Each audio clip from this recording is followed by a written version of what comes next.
मराठी सक्ती संदर्भात रिक्षा आणि टॅक्सी चालकांवरती आता काही ते त्यांच्या परवान्यावरती काहीसा परिवहन मंत्री प्रतापजी सरनाईक यांनी घाला घालण्याचा प्रयत्न केला आहे। संदर्भात आता नेमकी त्यांच्यावरती कारवाई करण्याचा जो प्रयत्न आहे तो केला जातोय। जाणून घ्या नेमकी संदर्भात आरटीओ काय बोलतोय।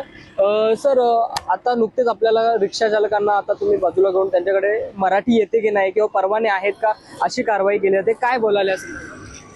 ते त्यांना मराठी भाषेचं सर्वसामान्य ज्ञान आहे की नाही ते आपण तपासतो, त्यांच्याशी बोलतो मराठीमध्ये।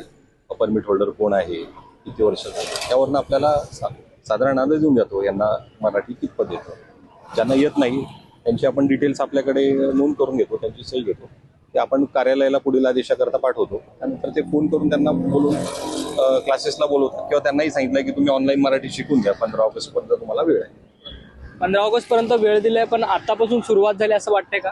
हो, बऱ्यापैकी आता चालक लोक मराठी बोलायला लागलेत आणि ते म्हणतात आम्ही आता ऑनलाईन शिकतो सर, आम्ही आता युट्यूब वरती शिकतो। आम्ही ऑनलाईन म्हणजे युट्यूब वरती क्लासेस लावलेत काहींनी, आहे बदल आहे।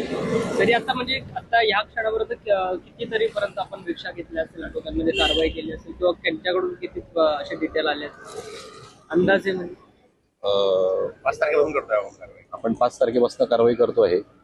तरी अंदाजे आता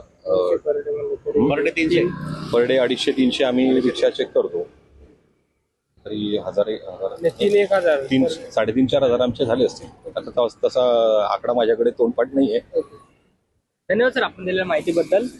रिक्षा चालकांना वरती कुठेतरी मराठी सक्ती लागू करण्यात आली आहे। ह्यामुळे आता कुठेतरी मराठी शिकावे हे अनिवार्यच करण्यात आले। मराठी शिकण्यासाठी अनिवार्य करण्यात आले। प्रतापजी सरनाईक, परिवहन मंत्री प्रताप सरनाईक यांच्या आदेशानुसार आरटीओ याने आक्रमक भूमिका घेतली। आपण माझ्याकडे तुम्ही बघू शकता, आपण वसंत विहार येथील परिसरात आहोत। इथे मोठ्या प्रमाणात आरटीओने कारवाई करत काही रिक्षा चालकांना बाजूला घेत त्यांच्याकडून जे परवाने आहेत तसंच लायसन्स आणि मराठी भाषा, सर्वप्रथम मराठी भाषा त्या रिक्षा चालकांना येते की नाही हे जाणण्याचा प्रयत्न केलाय। आणि या संदर्भात बहुतांश रिक्षा चालकांना बाजूला घेऊन त्यांच्यावरती कारवाई देखील करण्यात आली आहे।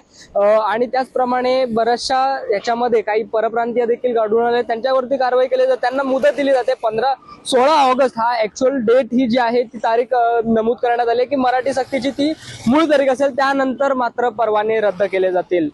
मी सोहम शिर्के, आपलं महानगर ठाणे।